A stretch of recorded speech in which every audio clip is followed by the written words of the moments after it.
Bonsoir à toutes et à tous, donc chronique numéro 230.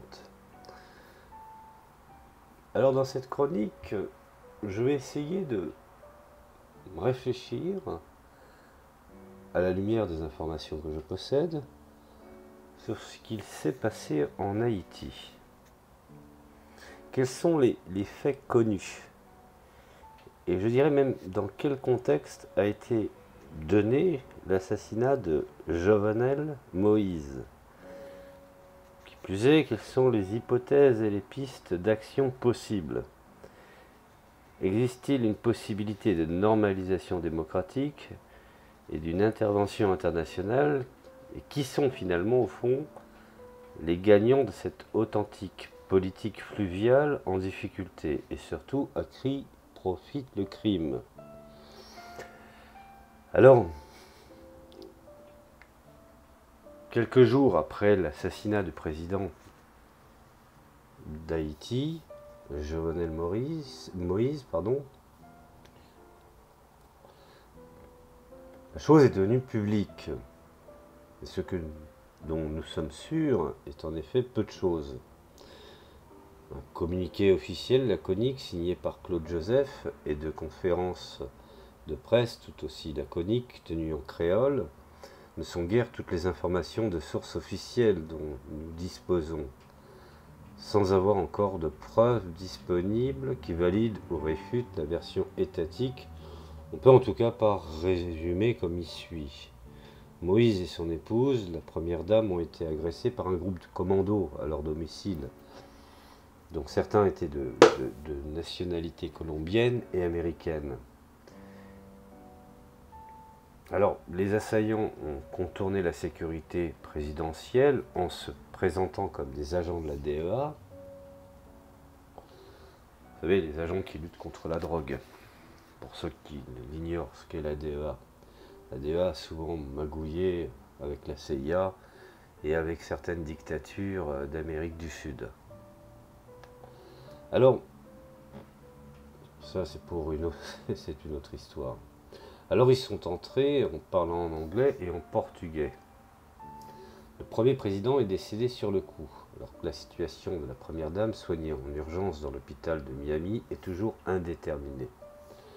Après l'événement qu'il y a eu, un affrontement, me semble-t-il, entre le groupe commando et la police, duquel 4 tueurs à gages, selon les informations, auraient été tués et 2 autres arrêtés. Ceci étant au pouvoir de la police nationale, sans oublier une partie des mercenaires lynchés et rattrapés de justesse, car la population risquait de les exécuter. De plus, 3 agents ont été blessés et sont désormais hors de danger. Compte tenu de l'espace de vacances du pouvoir généré, le Premier ministre de facto, Claude Joseph, s'est proclamé président par intérim et a pris le contrôle des forces armées et de la police et a convoqué en urgence un conseil des ministres, ce qu'on pourrait plus qualifier par un conseil de crise. Alors le dit conseil a décrété l'état de siège pendant 15 jours sur tout le territoire national et entre autres mesures, fermer l'aéroport international Toussaint. Alors, est-ce que Moïse a été consommé par ses propres démons? Il est important de remettre un bref contexte et une caractérisation succincte de Moïse face à la tentation post-mortem et de l'ériger en martyr pour des causes qui, dans la vie, lui étaient absolument étrangères. N'en faisons pas un Lumumba ou un Sankara, comme certains avaient voulu le faire avec Gbagbo. Alors, Moïse est arrivé à la présidence de la République en tant que représentant du parti PHTK, un groupe politique ultra-droite, ultra-libéral, représentant les secteurs résiduels du duvalierisme, vous savez, les tontons macoutes, encore présents au sein de la classe dirigeante haïtienne, les fameux duvaliers. En effet, son mentor et fondateur, parrainé par les États-Unis, et le Core Group, l'ancien président Michel Martelly, a commencé sa carrière politique comme paramilitaire à la solde de la dictature héréditaire et à vie de François et Jean-Claude Duvalier. Différents représentants de ce régime, qui a ravagé le pays entre 1957 et 1986, ont occupé tout au long des gouvernements Martelly et Moïse des positions politiques. Moïse a été sacré successeur de Martelly pour être une sorte d'outsider de la classe politique dans une manœuvre récurrente utilisée par la droite latino-américaine la plus variée, et son capital a été amassé comme exposant d'une oligarchie vraisemblablement modernisatrice. Et son fleuron pour arriver à la politique était le projet de développement des zones franches agricoles tournées vers l'exportation, basées dans le nord-ouest du pays, notamment à travers sa société Agritans SA, érigée sur la dépossession cicériale de milliers d'hectares et de propriétés communales et paysannes. Une forme de petit Pinochet en fait. Les élections qui l'ont consacré président en 2015 ont été caractérisées par une pratique de fraude que les États-Unis ne se sont pas émus, de fraude massive, qui a impliqué, après un an de conflits et d'intérim, la tenue de nouvelles élections qui seraient également contestées comme frauduleuses par différents acteurs nationaux et observateurs internationaux. Mais cela serait pourtant validé par les Nations Unies et l'OEA, organisation et financeur quasi exclusive de l'acte électoral lui-même. La participation citoyenne à cette époque représentait à peine 18% des voix, reflétant l'ennui et l'incrédulité, je dirais, de l'ensemble de la population. Tout à fait désabusé. Alors, une fois son gouvernement en place, Moïse a rapidement commencé à faire face à l'opposition des classes populaires, des couches moyennes et même de certaines fractions de la bourgeoisie locale. L'approfondissement des politiques néolibérales dégradait rapidement la situation économique du pays, ayant point de non-retour la recommandation du Fonds monétaire international de supprimer les subventions au carburant, qui a catapulté 2 millions de personnes dans les rues du pays en juillet 2018.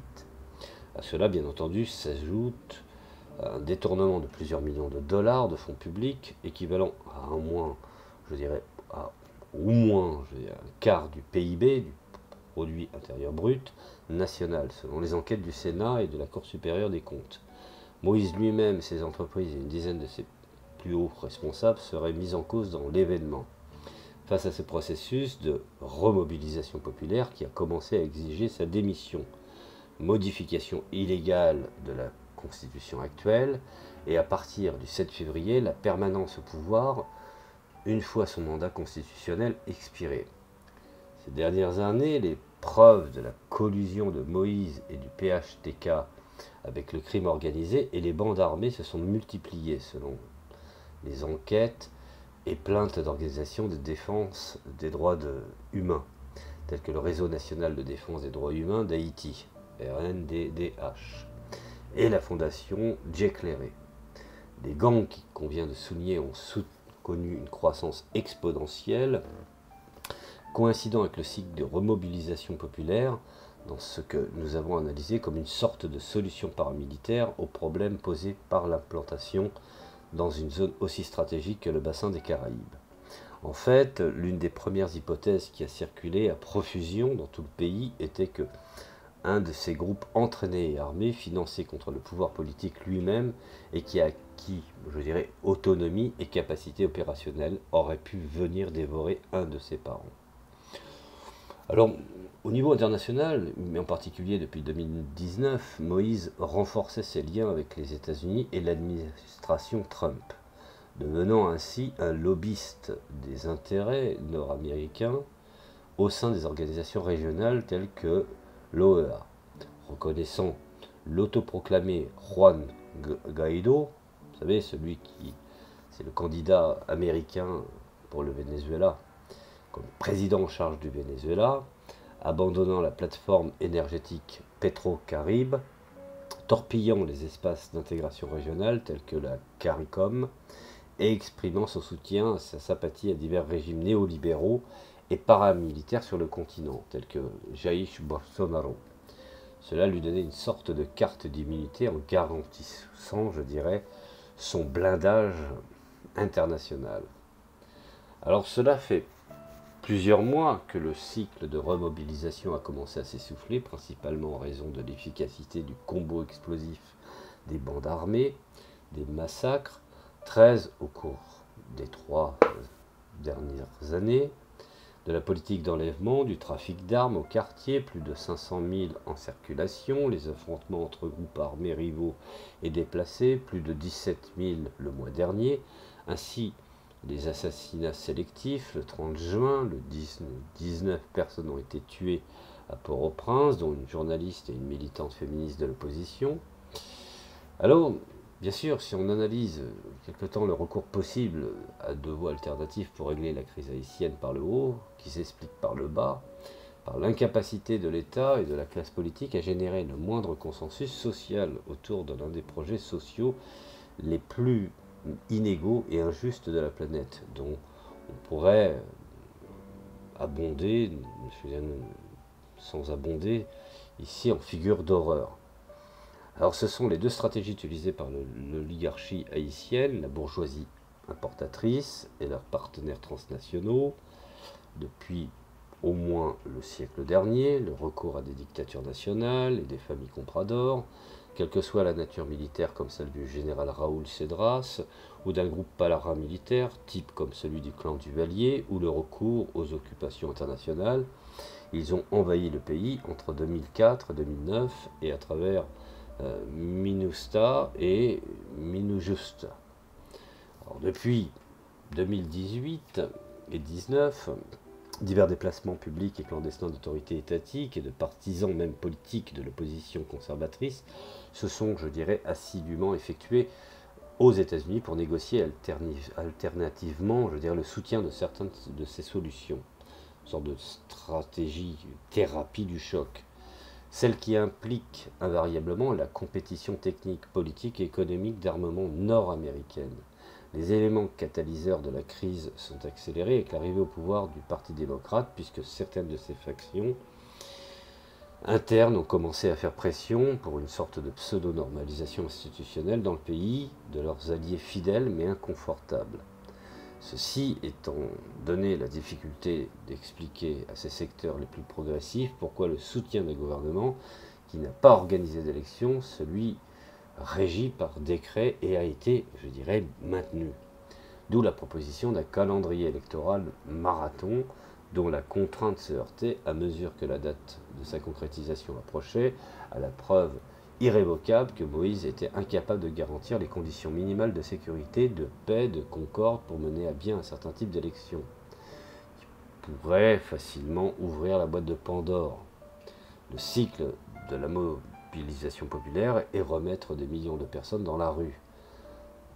Sans embargo, como on dit, sin embargo, lo que nadie podía prever es que el escenario de elección de algún tipo esta solución, la dictadura y ocupación por parte de la clase dominante, se precipitaría de esta manera con un magnificio y su conciencia vacío de pouvoir.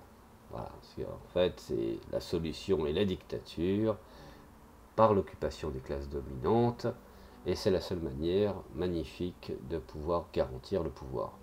Alors, dans ce contexte, il ne faut pas s'étonner des déclarations de certains chefs d'État de l'hémisphère, ni celle de Biden, lui-même qui s'est dit prêt à aller au secours d'Haïti, une phrase qui ne peut générer la consternation dans les pays même de la déclaration, plus de mécontente, je dirais, du président colombien Iván Duque, qui a exhorté l'OEA à intervenir avec une mission en Haïti en urgence pour garantir la stabilité démocratique et institutionnelle que le président ne peut garantir dans son propre pays.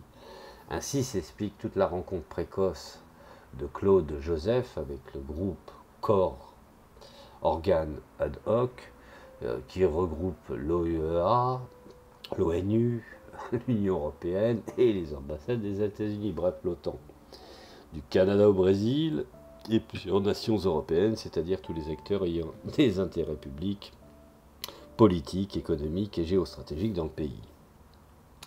Il faut mentionner que ce sont les mêmes acteurs internationaux qui ont soutenu le gouvernement de facto de Moïse, malgré la décomposition sociale et économique accélérée du pays, et malgré l'effondrement le plus complet de l'ordre démocratique.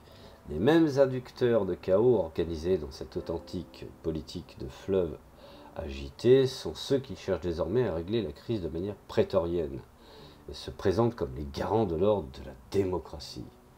Pinochet lui-même disait qu'il était le garant de la démocratie. Alors, est-ce qu'on peut y voir une transition? Mais où? Et comme on pourrait le suggérer, la crise politique en Haïti n'a pas commencé avec le meurtre de Moïse, bien que sa mort l'amène à un nouveau point, peut-être de non-retour. L'effondrement de l'ordre démocratique implique qu'il n'y a pas d'acteur, je dirais, légalement constitué et capable d'assumer une transition légitime, à moins que de construire de grands accords sociaux et politiques, ce que l'oligarchie, la bourgeoisie importatrice et les États-Unis ne semblent pas disposés à faire, et surtout de ne pas se rapprocher de Cuba. Le cas de Claude Joseph est éloquent, désormais autoproclamé président par intérim, évoquant l'article 149 de la Constitution.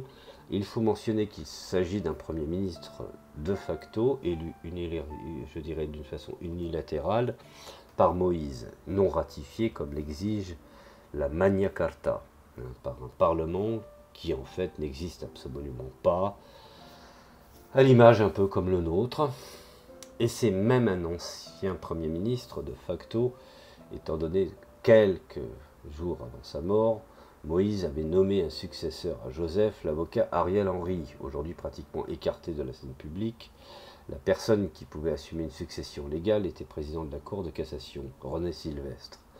Mais il est décédé il y a quelques semaines des suites du coronavirus. Alors face à ce vide du pouvoir et face au double tranchant des politiques de choc, il semble que la seule réapparition du facteur de mobilisation puisse influencer une résolution qui n'est pas encore agressive.